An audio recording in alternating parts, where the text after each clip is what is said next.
Hello दोस्तों, welcome to universal travel channel. मैं आज आपको इस वीडियो में ट्रैवल हिस्ट्री के बारे में बताने जा रहा हूँ कि कम बजट में ट्रैवल हिस्ट्री को कैसे बेहतर किया जा सकता है। जिन लोगों की ट्रैवल हिस्ट्री अभी कुछ भी नहीं है, ये वीडियो उन लोगों के लिए है जो अभी इनिशियल फेज पे हैं। तो कम बजट में किस तरीके से वो अपनी ट्रैवल हिस्ट्री को बेहतर कर सकते हैं, ये जानने के लिए वीडियो को एंड तक देखें ताकि वीडियो से फ़ायदा हासिल हो सके। और जिन दोस्तों ने मेरे चैनल को अभी तक सब्सक्राइब नहीं किया, उनसे रिक्वेस्ट है कि मेरे चैनल को सब्सक्राइब करें और साथ में लगे बेल आइकॉन पे भी क्लिक करें ताकि आने वाली हर वीडियो का नोटिफिकेशन आपको मिल सके। तो दोस्तों, बात करते हैं ट्रैवल हिस्ट्री की। जो लोग बड़े कंट्रीज यानी यूएसए, कनाडा, ऑस्ट्रेलिया या फिर यूके शिफ्ट होना चाहते हैं, तो उसके लिए सबसे पहले हमें अपनी ट्रैवल हिस्ट्री बेहतर बनाने की ज़रूरत है।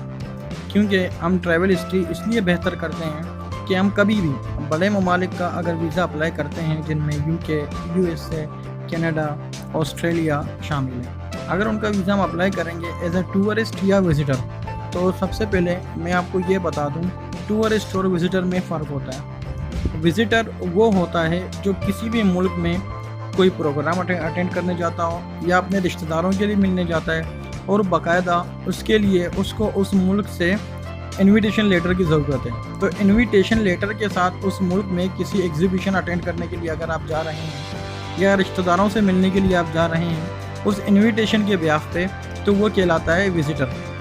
और दूसरे नंबर पे है टूरिस्ट। टूरिस्ट की बात करें तो टूरिस्ट का मतलब ये है कि घूमने फिरने वाला शख्स। आपके पास पैसे हैं, आपका बैंक बैलेंस मेंटेन है, आपके पास डॉक्यूमेंट्स आपकी कंप्लीट हैं, तो आप किसी भी मुल्क का वीज़ा अप्लाई कर सकते हैं एज अ टूरिस्ट। वहाँ पर घूमने के लिए आप जा सकते हैं। अब बात करते हैं टूरिस्ट की।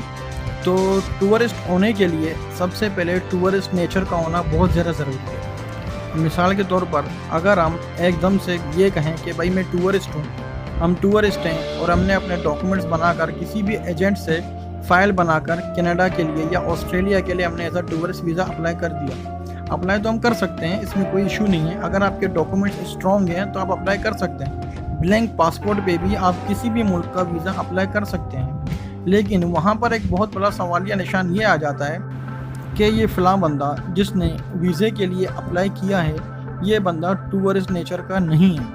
क्योंकि टूरिस्ट नेचर का वो होता है जिसकी ट्रैवल हिस्ट्री, पासपोर्ट को देखकर आपको अंदाज़ा होता है कि ये बंदा टूरिस्ट है और हर साल अपनी छुट्टियां गुजारने के लिए कहीं ना कहीं अपनी फैमिली के साथ या alone as a solo traveller वो किसी न किसी मुल्क का टूर करके वापस अपने कंट्री आ जाता है। तो उसके लिए सबसे पहले टूरिस्ट नेचर का होना ज़रूरी है। और दोस्तों, टूरिस्ट वो होता है जो साल में एक बार या 2 बार ट्रैवल करे।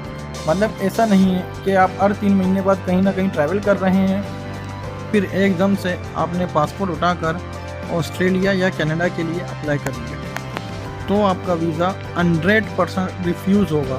क्योंकि वो समझते हैं कि ट्रैवल जो नेचर का बंदा होता है या टूरिस्ट जो बंदा होता है, वो साल में 1 या 2 बार टूर करता है।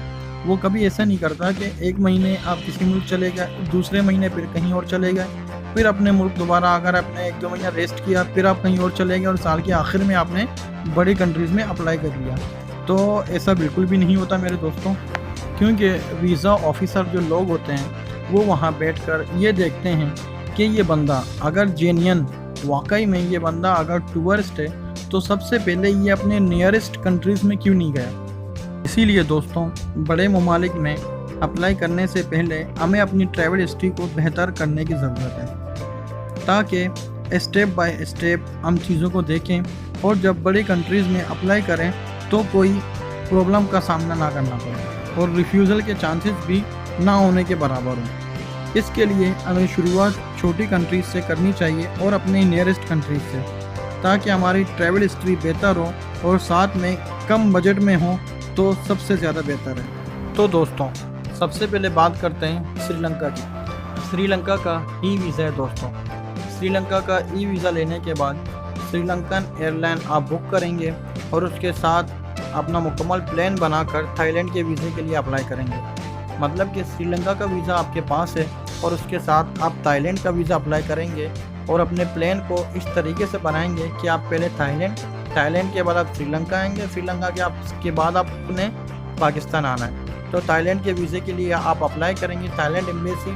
थाईलैंड का वीज़ा अप्लाई करने के बाद दोस्तों आपने मलेशिया का वीज़ा अप्लाई करना है, और मलेशिया का वीज़ा अप्लाई करने से पहले आपने अपना ट्रैवल प्लान इस तरीके से बनाना है कि सबसे पहले आप श्रीलंका जाएंगे, फिर श्रीलंका के बाद आप थाईलैंड जाएंगे, फिर थाईलैंड से मलेशिया और मलेशिया से कराची।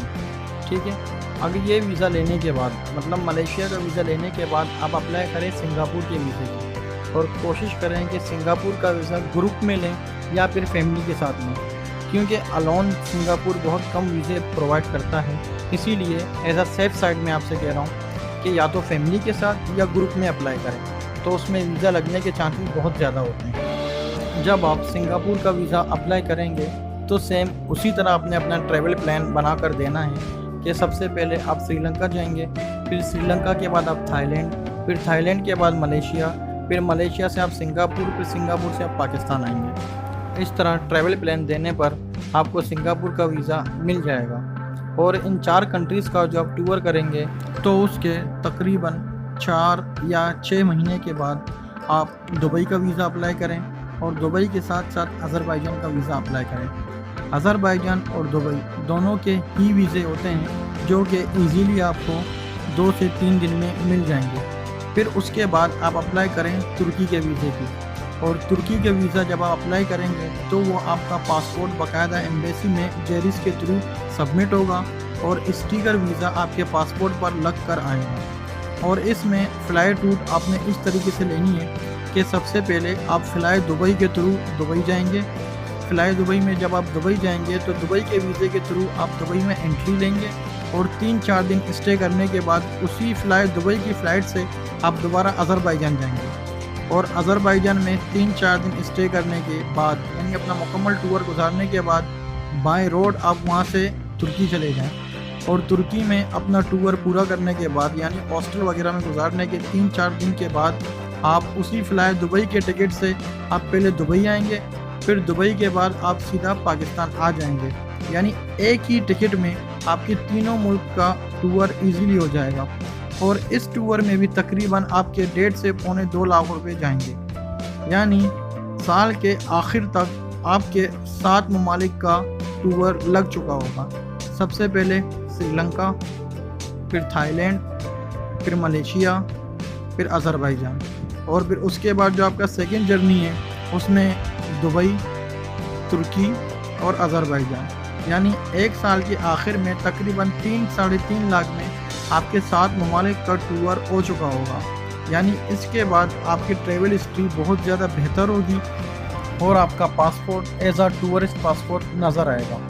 फिर इसके बाद अगर आप बड़े ममालिक में अप्लाई करना चाहते हैं तो आप कर सकते हैं, लेकिन अगर मेरी बात मानेंगे तो मैं आपको फ़िलहाल मना करूंगा कि उसके बावजूद भी आप जल्दबाजी ना करें और किसी बड़े ममालिक में अप्लाई ना करें। इस तरीके से ट्रैवल करने से आपका पासपोर्ट टूरिस्ट तो हो जाएगा, लेकिन एक बात याद रखिए कि आपने एक साल में 7 कंट्रीज़ का टूर किया है, और इसके बरअक्स एक और बंदा है जिसने 7 साल में 7 कंट्रीज़ का टूर किया है।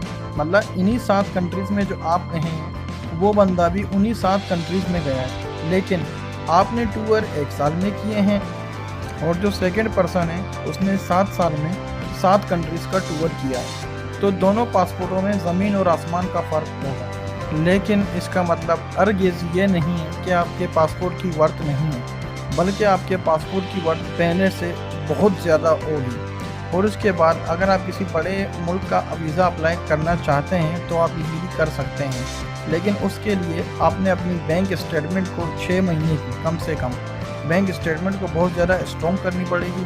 फिर उसके साथ आप इजीली किसी भी बड़े मुल्क का वीज़ा अप्लाई कर सकते हैं। तो दोस्तों, कैसी लगी आपको मेरी वीडियो? अगर वीडियो पसंद आई तो उसको लाइक करें, अपने दोस्तों के साथ शेयर करें, और मेरे चैनल को सब्सक्राइब करें, और साथ में लगे बेल आइकॉन पे भी क्लिक करें ताकि आने वाली हर वीडियो का नोटिफिकेशन आपको मिल सके।